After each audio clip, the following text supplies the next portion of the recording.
జై శ్రీరామ్. శ్రీమాత్రే నమః. శ్రీ గురుభ్యో నమః. 2024 సంవత్సరం జూలై మాసం 13వ తారీఖు నుంచి 2024 ఆగస్టు 26వ తారీఖు వరకు కూడా ఖగోళంలో ఒక ప్రత్యేకాంశం చోటు చేసుకుంటుంది. ఈ ప్రత్యేకాంశము ద్వాదశ రాశుల వాళ్ళకి కూడా కొన్ని అనుకూలతని తెచ్చిపెడుతుంది. అయితే ఈ అనుకూలతని తెచ్చిపెట్టడంలో తెలుసుకొని కొన్ని పరిహార ప్రక్రియలు చేయడం ద్వారా ఈ యోగాన్ని ఒడిసి పట్టుకోవచ్చు. లేదంటే ఇప్పుడు చూడండి, సీజనల్గా రైన్ ప్రతి సంవత్సరం పడుతూనే ఉంటుంది. కొంతమంది నీటి నిల్వలు పెట్టుకుంటారు, కొంతమంది రైన్ అలా వదిలేస్తూ ఉంటారు. సో ఇలాగా నీటి నిల్వలు పెట్టుకునే వాళ్ళకి ఎప్పుడైనా మధ్యలో స్కేర్సిటీ వచ్చినా స్కేర్సిటీ నుంచి తప్పించుకోవడానికి ఉపయోగపడుతుంది. అలాగే ఖగోళంలో కూడా ఉన్న యోగాలు ఎవరి జన్మ జాతకంలో అయినా యోగం ఉంటే ఈ యోగాలు వచ్చినప్పుడు వాటిని ఒడిసి పట్టుకుంటే అవి ఇంకా మంచి ఫలితాన్ని, రెట్టింపు ఫలితాన్ని ఇస్తుంది. సపోజ్ ఖగోళంలో సూచించే యోగం వాళ్ళ జన్మకుండలిలో లేదే అనుకోండి, అప్పుడు నైరాశ్యం చెందకుండా ఖగోళంలో ఇలాంటి యోగాలు మనకి సంవత్సరానికి ఒకసారి వస్తూ ఉంటాయి.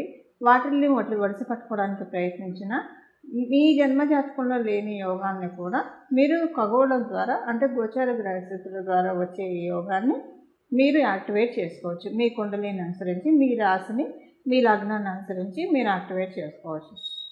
ఇప్పుడు చూడండి, సమ్టైమ్స్ ఎలా ఉంటుందంటే కొంతమందికి అనుకోకుండా లక్ తగులుతూ ఉంటుంది. లక్ తగిలేది ఎప్పుడంటే సడన్గా వాళ్ళు ఉండి ఒకసారి లక్కీయెస్ట్ పర్సన్స్గా అవుతారు. లేదా అనుకోకుండా వాళ్ళ జీవితంలోనే వాళ్ళకి ఏదైనా లక్ తోడవుతూ ఉంటుంది. ఈ లక్ తోడయ్యేది ఎప్పుడంటే మనకి ఖగోళంలో ఉన్న యోగాలు మనల్ని బ్లెస్ చేసినప్పుడు. వాళ్ళు తెలిసి తెలియకపోయినా అది గట్టిగా చాలా స్ట్రాంగ్గా ఉందనుకోండి. చాలా స్ట్రాంగ్గా ఎప్పుడు ఉంటుంది, జన్మజాతకంలో ఖగోళంలో యోగాలు ఏర్పడిన సమయంలో కనుక జన్మజాతకంలో ఆ జాతకుడికి కావచ్చు లేదా ఆ జాతకురాలకి కావచ్చు అర్గళాసు లేకుండా, అంటే ఇంటర్వెన్షన్స్ కుండలిలో ఏమీ లేకుండా ఉండి, అలాగే ఈ అర్గళాస్ అనే కాదు మంచి దశ, అంతర్దశ, విదశ, సూక్ష్మ దశల్లో ఉండి అన్ని రకాలుగా, అంటే మన సుదర్శన చక్ర పద్ధతిలో చూసుకున్నా ఏ రకంగా చూసుకున్నా జన్మజాతకం చాలా క్లీన్గా ఆ టైంలో ఉండి ఆ టైంలోనే ఖగోళంలో యోగాలు ఏర్పడితే అప్పుడు ఏమవుతుందంటే వీళ్ళ ప్రయత్నంగా వీళ్ళు చేయకపోయినా కూడా ఆ యోగాలన్నీ వీళ్ళకి వర్తిస్తాయి. అయితే ఆ యోగాలన్నీ వీళ్ళకి వర్తిస్తాయి కాబట్టి సడన్గా వాళ్ళకి లైఫ్ టర్న్ అవ్వడం జరుగుతుంది. లైఫ్ టర్న్ అవ్వడం కావచ్చు, అనుకోకుండా వాళ్ళ వృత్తి వ్యాపారాల్లో కలిసి రావడం కావచ్చు, ఇలాంటి వాటి వల్లే జరుగుతాయి. అయితే ఇప్పుడు అలా ఉన్న వాళ్ళకి ఎలాగైనా వాళ్ళు ఏం చేసుకోకపోయినా అవి జరుగుతూ ఉంటాయి. అందరికీ అలా ఉండాలని ఉండదు కదా. అందరికీ అలా చేసుకోవాలంటే వాటి కోసం ప్రత్యేకమైన పరిహారాలు చేసుకోవాలి. చేసుకుంటే కనుక ఖగోళంలో వచ్చేది పూర్తిగా మన జన్మజాతకంలో లేకపోతే కనుక పూర్తిగా కాకపోయినా కొంతవరకు ఒడిసిపట్టుకోవడానికి డెఫినెట్గా ఛాన్సెస్ ఉంటుంది. అంటే 100% యోగాన్ని మనం మెజర్ చేస్తే కనుక ఆ 100% యోగంలో అట్లీస్ట్ ఒక 60% యోగాన్ని డ్రా చేసుకోవడానికి అవకాశం కలిగిస్తూ ఉంటుంది. ఇప్పుడు మనకి సపోజ్ అంటే ఎవరైనా చాలామంది అన్నిటి కోసం ప్రయత్నిస్తూ ఉంటారు, కష్టపడుతూ ఉంటారు లైఫ్లో. కానీ కొంతమంది కష్టపడకుండా లక్ని ఎంజాయ్ చేస్తూ ఉంటారు. కొంతమంది కష్టపడి లక్ని ఎంజాయ్ చేస్తారు. కొంతమంది ఎంత కష్టపడ్డా కూడా వాళ్ళకి లక్ ఫేవర్ చేయదు. ఇలా లక్ ఫేవర్ చేయాలంటే ఇలాంటి యోగాల్ని మనం ఒడిసిపట్టుకోవాలి. అసలు ఏంటి ఆ యోగము, ద్వాదశ రాశుల వాళ్ళకి ఎలాంటి ఇంపాక్ట్ ఉంటుంది, అసలు ఈ యోగము ఉంటే ఎలా ఉంటుంది, ఇది నేను మొత్తం కూడా మీకు చక్కగా వివరిస్తాను. ఆ యోగం పేరు గురుమంగళ యోగం. ఈ గురుమంగళ యోగం మనకి ఇప్పుడు నేను చెప్పిన తేదీల్లో, అంటే 2024 నుంచి 2024 జూలై మాసం 13వ తారీఖు నుంచి 2024 ఆగస్టు 26వ తారీఖు వరకు కూడా ఈ యోగం ఖగోళంలో చోటు చేసుకోబోతుంది. ఈ ఖగోళంలో చోటు చేసుకునే యోగం కాబట్టి వీటిని మీ జన్మజాతకంలో ఉన్నా లేకపోయినా యాక్టివేట్ చేసుకోవచ్చు. అంటే ఇది అందరికీ అప్లికేబిలిటీ ఉంటుంది. ఇప్పుడు చూడండి, కొన్నిసార్లు గవర్నమెంట్ కొన్ని పథకాలు ఇస్తుంది. సో ఆ స్ట్రీమ్లోకి వచ్చిన వాళ్ళందరూ కూడా దానికి ఎలిజిబుల్ అవుతారు. అది వాళ్ళకి బఫర్ అమౌంట్ కదా. అలాగా అప్పుడప్పుడు ఖగోళంలో ఇలాంటి యోగాలు వస్తే వాటిని మనం ఒడిసి పట్టుకోవాలి. ఈ గురుమంగళ యోగం ఏంటి అంటే, ఎప్పుడైనా సరే మనకి మంగళ్ళు మన జీవితంలో ఏదైనా ఇనిషియేషన్ తీసుకోవడానికి, అంటే ఆదిలోనే హంసపాదు కాకుండా ఉండడానికి ఏదైనా ఒక మంచి నిర్ణయం తీసుకున్నప్పుడు, మన జీవితాన్ని ఉద్ధరించే నిర్ణయం తీసుకున్నప్పుడు, మన లైఫ్ బాగా స్పీడ్గా వెళ్ళడానికి, స్పీడ్గా అంటే వృత్తిపరంగా ర్యాపిడ్ గ్రోత్ రావడానికి, ఇలాంటివి రావాలంటే కొన్ని మనలో కరేజ్ ఉండాలి, మనలో డ్రైవ్ ఉండాలి. ఇలాంటివన్నీ ఉంటే కనుక చక్కగా విల్ పవర్ తోటి మనం పనులన్నీ చేసుకొని వెళ్ళగలుగుతాం. ఎలాంటి ఆటంకాలు వచ్చినా కూడా వాటిని అధిగమించుకుంటూ వెళ్తారు. అలా ఉండాలంటే ఎవరికైనా సరే జన్మజాతకంలో మంగళ చాలా సపోర్టింగ్గా ఉంటే వాళ్ళు అన్ని ఆటంకాలని అధిగమించుకుంటూ ఉన్నత శిఖరాన్ని అధిరోహించుకుంటూ వాటికి చేరువైపోతూ ఉంటారు. ఇప్పుడు అందులో మంగళకి గురుదేవుడు కనుక తోడైతే కనుక చాలా బాగా ఉంటుంది. దీనికి బెటర్ ఎగ్జాంపుల్ చెప్పాలంటే ఆంజనేయ స్వామి వారిని చెప్పాలి. మంగళ ఎప్పుడైనా సరే గురు భగవానుడు కంట్రోల్లో ఉంటే చాలా మంచిది. లేకపోతే కనుక మంగళ బాగా ఉన్నా, ఒక్కొక్కసారి విపరీతంగా ఉన్నా కూడా అగ్రెసివ్ డెసిషన్స్ వల్ల కూడా జాతకురాలు కావచ్చు, జాతకుడు కావచ్చు ఇబ్బందులు పాలవుతారు. అంటే ఆలోచన ఉండదు, చేసుకుని వెళ్ళిపోతూనే ఉంటారు. సో ఒక్కొక్కసారి అవి రివర్ట్ అయ్యి ఇబ్బందులు కూడా పడుతూ ఉంటారు. అందుకని ఎప్పుడైనా సరే మంగళకి గురు భగవానుడు తోడై ఉంటే కనుక చాలా అంటే తీసుకునే నిర్ణయాలు కరెక్ట్గా నిర్ణయాలు తీసుకొనిస్తారు. దీనికి పురాణాల్లో మనం చెప్పాలంటే మనందరికీ ఇష్టమైన దైవము హనుమంతుడిని చెప్పాలి. హనుమంతుడు అంటే ఆయనకున్న శక్తికి గురుబలం తోడై ఉండడం వల్ల గురుమంగళ యోగం ఆయనకి చక్కగా ఆప్ట్ చెప్పచ్చు. అంటే దేవీ దేవతలకి అంటే మనం ఒక మీకు అర్థం అవ్వడం కోసం నేను హనుమంతుడిని చెప్తున్నాను. ఇప్పుడు హనుమంతుడు మహాశక్తివంతుడు, అతి బలవంతుడు, వాయువేగంతో క్షణంలో ఎక్కడి నుంచి ఎక్కడికైనా వెళ్ళగలడు. లంకను కూడా ఆయన దాటి వెళ్ళిపోయాడు, సముద్రాన్ని దాటి వెళ్ళాడు. ఆయన ఏదైనా చేయగలిగే సమర్థుడు. కానీ ఆ సమర్థతకి ఆయనకి గురుబలం కూడా ఉండడం వల్ల ఎక్కడ ఎలా మెసలాలి, ఎవరితోటి ఎలా మాట్లాడాలి, ఎవరితోటి సంధి ఎలా కుదర్చాలి, రాజీ ఎలా కుదర్చాలి, ఏ సమయంలో మాట్లాడాల్సి వచ్చినప్పుడు ఎలా మాట్లాడాలి, ఇవన్నీ కూడా మనం పరాశర సంహితలో ఉన్న హనుమద్ వైభవం చూస్తే కనుక చాలా సుస్పష్టంగా మనకు తెలుస్తాయి. అసలు ఒక మనిషి ఎలా బతకాలో మనం హనుమంతుడిని చూసి చాలా చక్కగా నేర్చుకోవచ్చు. అంటే మనకు ఒక ఇండెక్స్, మన లైఫ్కి ఒక ఇండెక్స్ ఏదైనా ఉందంటే అది ఖచ్చితంగా హనుమంతుడు అని చెప్పడంలో ఏమాత్రం సందేహం లేదు.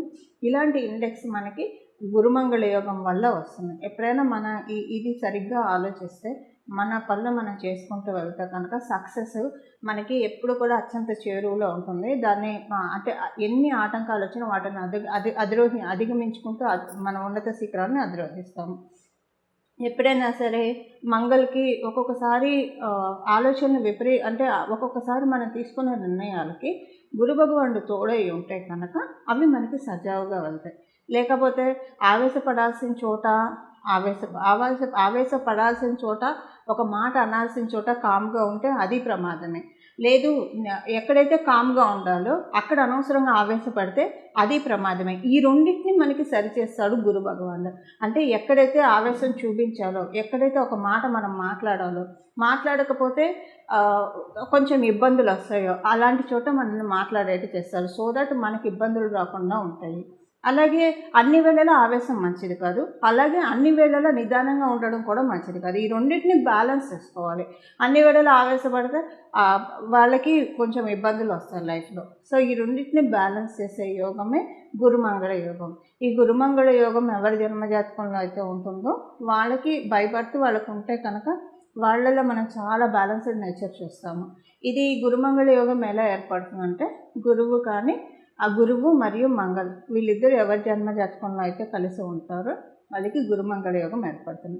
అది కేంద్రాల్లో కోణాల్లో ఉంటే కనుక, అంటే చంద్రాత్తు కానీ లగ్నాత్తు కానీ కేంద్ర కోణాల్లో ఉంటే ఇంకా బాగా యోగిస్తుంది. ఒకవేళ అలా కాకుండా ఉపచయ హౌసెస్లో ఉన్నా లేకపోతే ఏ స్థానాల్లో ఉన్నా కూడా అవి అలా కూడా యోగిస్తుంది. ఉన్న స్థానానికి యోగం ఇస్తుంది. ఉదాహరణకి షష్ఠ స్థానాల్లో ఉందనుకోండి, వాళ్ళ లైఫ్లో కాంపిటేటివ్ స్పిరిట్ చాలా బాగా ఉంటుంది. వీళ్ళందరికీ గోల్స్ సెట్ చేస్తూ ఉంటారు. వీళ్ళు సక్సెస్లో ముందుకు దూసుకెళ్ళిపోతూ ఉంటారు. ఎవరి శత్రువులు లేకుండా సక్సెస్ని సంపాదించుకుంటారు షష్ఠ స్థానాల్లో ఉంటాయి. షష్ఠ స్థానం మీద వాళ్ళ దృష్టి పడుతూ కూడా ఉన్నా కూడా అప్పుడు కూడా సక్సెస్ఫుల్ పీపుల్, ఈ అజాత శత్రువులుగా సక్సెస్ఫుల్ పీపుల్ ఉండేవాళ్ళు చాలామంది ఉంటారు. ఇప్పుడు మనం రతన్ టాటా గారిని తీసుకుంటే ఇలా చాలామంది మనకి లైఫ్ స్టోరీస్ మనకి తెలుసు కదా. కొంతమంది లైఫ్ స్టోరీస్ ఎలా ఉంటాయంటే వాళ్ళ సక్సెస్ని చూసి ప్రతి ఒక్కళ్ళు ఆశ్చర్యపోతారు, అడ్మైర్ చేసుకోవాలనుకుంటారు. అలా అడ్మైర్ చేసుకునే విధంగా సక్సెస్ని గురుమంగళ యోగం ప్రతి ఒక్కళ్ళకి కలిగిస్తుంది. ఉపచయ హౌసెస్లో ఉంటే అది చేసే అందులో ప్రత్యేకించి 6th హౌస్లో ఉంటే ఇలా చేస్తుంది. ఇప్పుడు అసలు ఈ యోగము ఏ రాశుల వాళ్ళకి, గోచారంలో వచ్చే యోగం ఏ రాశుల వాళ్ళకి ఎలాంటి ఫలితాన్ని ఇస్తుంది, ఒక 2-3 పాయింట్స్లో చెప్పుకుందాము. చేసుకోవాల్సిన రెమెడీ, ఏ రెమెడీ చేస్తే, ఏ పరిహారం చేసుకుంటే ఈ యోగం బాగా యాక్టివేట్ చేసుకోవచ్చు, ఇది కూడా మనం. వృషభ రాశి, మీ రాశిలోనే ఈ గురుమంగళ యోగం చోటు చేసుకుంటూ ఉంది.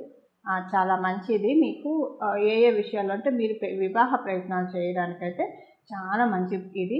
మీరు ఆల్రెడీ వివాహితులు అయితే కనుక మీ స్పౌస్కి ప్రోగ్రెషన్ చాలా బాగా ఉంటుంది. అంటే మీరు మగ అయితే మీ శ్రీమతి గారికి, మీరు ఆడవాళ్ళు అయితే మీ హస్బెండ్కి ప్రోగ్రెషన్ చాలా బాగా ఉంటుంది.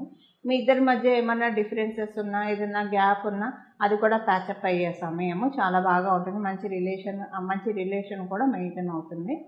అలాగే మీకు ఇంట్లో మెయిన్ గుర్తింపు బాగా వస్తుంది. అంటే జనరల్గా అందరూ అంటూ ఉంటారు కదా, ఇంట్లో కూడా గుర్తింపు, గౌరవం ఉండాలి. బయట ఎంత వాళ్ళకి ఇది ఉన్నా కూడా ఇంట్లో వాళ్ళు గుర్తించట్లేదని చాలామంది బాధపడుతూ ఉంటారు. సో ఇప్పుడు గురుమంగళ యోగం మీకు ఇంట్లో బయట 2 చోట్ల గుర్తింపు తెచ్చిపెడుతూ ఉంది. అలాగే సంతానం పరంగా చాలా సంతోషంగా అనిపిస్తుంది. మెయిన్ మీ థాట్స్ అండి, చాలా బ్యూటిఫుల్ థాట్స్ వస్తాయి. ప్రతి ఒక్క విషయం గురించి, ప్రతి ఒక్కళ్ళ గురించి ఎంత పాజిటివ్గా ఆలోచిస్తారంటే మీకు కూడా ఆశ్చర్యం అనిపిస్తుంది. ఇన్నాళ్ళు ఇలా ఎందుకు ఆలోచించలేదు నేను అన్న ఇది కూడా మీకు వచ్చేస్తుంది. చాలా బాగా ఉంటుంది. మైండ్ చాలా రిలాక్స్గా అవుతుంది, చాలా ప్రశాంతంగా అయిపోతుంది మైండ్.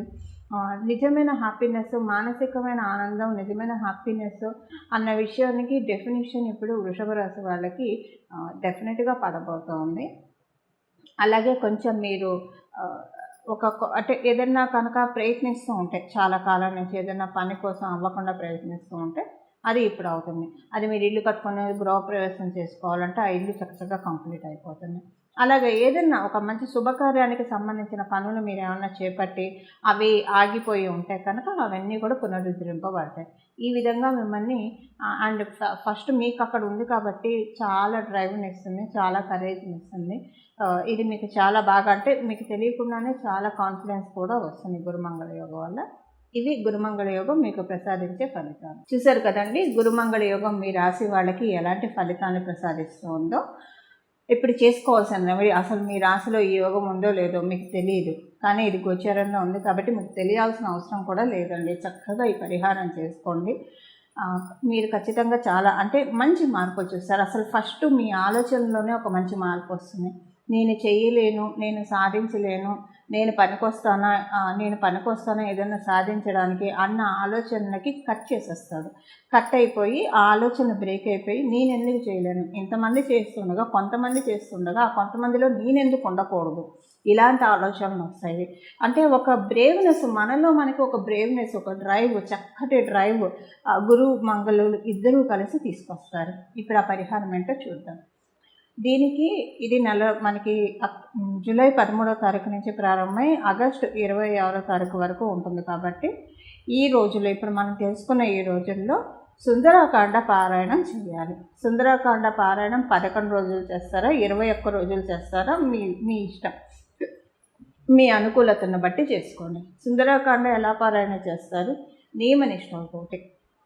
అంటే సుందరాకాండ పారాయణం ప్రారంభించే రోజు మొదటి రోజు చక్కగా తలస్నానం చేయండి. తలస్నానం చేసి హనుమంతుడి ఆలయానికి వెళ్ళండి. హనుమంతుడి ఆలయానికి వెళ్ళి హనుమంతుడికి దండం పెట్టుకోండి. చక్కగా భజే వాయుపుత్రం, భజే వాయుపుత్రం, భజే వాయుపుత్రం అని చెప్పి ఆయనకి ప్రదక్షిణాలు చేస్తే చాలా ఇష్టం. ఒక 11 ప్రదక్షిణాలు చేసి నీ సుందరాకాండని చదవడానికి నేను సంకల్పించాను. సుందరాకాండ చదవడంలో నాకు ఎలాంటి ఇబ్బందులు రాకుండా, ఆటంకాలు రాకుండా నన్ను కాపాడు నాయన అని చెప్పి దండం పెట్టుకొని గణపతికి మొదటగా ప్రార్థించుకొని సుందరాకాండ ప్రారంభించండి. కొంతమంది ఏకాసనంలో కూర్చొని చేయగలిగితే, అంటే ఒకటే రోజు మొత్తం కదలకుండా కూర్చొని సుందరాకాండ కంప్లీట్ చేయగలిగినా చేయొచ్చు. లేదా సప్తాహం చేస్తారా, 11 రోజులు చేస్తారా, లేదా 21 రోజులు చేస్తారా, మీ ఇష్టం. ఏకవింశతి చేస్తారా, అది మీ ఇష్టం. అలా ఏదైనా మీ కన్వీనియంట్ని బట్టి చేయడానికి చేయండి. ప్రతిరోజు మీరు సాత్విక ఆహారాన్ని తీసుకోవాలంటే ఉల్లిపాయలు, వెల్లుల్లి, మసాలాలు, స్పైసెస్ ఇలాంటివి ఏం తినకుండా చాలా సాత్వికమైన ఆహారము ఈ సుందరకాండ పారాయణ చేసేప్పుడు తీసుకోవాలి. లేడీస్ అయితే పీరియడ్ ప్రాబ్లమ్స్ ఉంటుంది కాబట్టి మీ పీరియడ్స్ చూసుకొని మీరు ప్రారంభించండి. 4 రోజులు అయితే చేయకూడదు. ఒకవేళ మీరు చేస్తూ ఉంటే మధ్యలో పీరియడ్స్ వస్తే 4 రోజులు బ్రేక్ ఇచ్చి 5వ రోజు తలస్నానం చేసి మళ్ళీ కంటిన్యూ చేయొచ్చు. ఇది ప్రతిరోజు మీ నోటి వెంట రాముని కీర్తిస్తూ ఉండండి, రాముని స్తుతిస్తూ ఉండండి. ఇలా చేసి లాస్ట్ రోజు స్వామివారికి సింధూర పూజ, కుదిరితే వడమాల లేదా అప్పాల మాల వేయించండి. మీకు మీ స్తోమతను అనుసరించి వేయించండి. వేయిస్తే చాలా మంచి ఫలితాలు వస్తాయి. ఎప్పుడైనా సరే హనుమంతుడికి మీరు మామూలుగా కూడా ఇది చేసుకోవచ్చండి. హనుమంతుడికి సాయంత్రం పూట కనుక ఆకుపూజ చేయించిన, సాయంత్రం పూట వడమాల వేయించిన, అప్పాల మాల వేయించిన వెంటనే మన కోరిక తీరిపోతుంది. అంటే ధర్మబద్ధమైన ఏ కోరికైనా సరే వెంటనే తీరిపోతుంది. ఇది నా జీవితంలో నాకు చాలాసార్లు జరిగిన ఎక్స్పీరియన్సే మీకు షేర్ చేస్తున్నాను. కొంతమందికి చెప్పి వాళ్ళకి కూడా జరగడం జరిగింది. కాబట్టి ధర్మబద్ధమైన ఏ కోరికైనా సరే సాయంత్రం పూట మీరు కనుక హనుమంతుడికి వడమాల కానీ ఆకుపూజ కానీ ఏదైనా చేస్తే చాలా మంచిది. వెంటనే ఆ కోరిక తీరిపోతుంది. అంటే ఆ కోరిక ఇంటెన్సిటీని బట్టి వితిన్ నో టైం ఆ కోరిక తీరుతుంది. ఇలాగా సుందరకాండ పారాయణం చేసుకొని హనుమంతుడి కృపకు పాత్రలు అవ్వండి. అలా హనుమంతుడి కృపకు పాత్రలు అవ్వడం ద్వారా మీ జీవితంలో చాలా చక్కటి మార్పుల్ని ఇన్వైట్ చేయండి. ఇలా మీరు అందరూ చేయాలని చెప్పి, మీ అందరి జీవితంలో సన్మంగళాలు జరగాలని చెప్పి, నేను కూడా మీ అందరి తరఫున మా అందరి జీవితంలో సన్మంగళాలు జరగాలని చెప్పి మా అందరి తరఫున హనుమంతుడికి శిరస నమస్కరిస్తూ మంగళం. నమో భగవతే వాసుదేవాయ.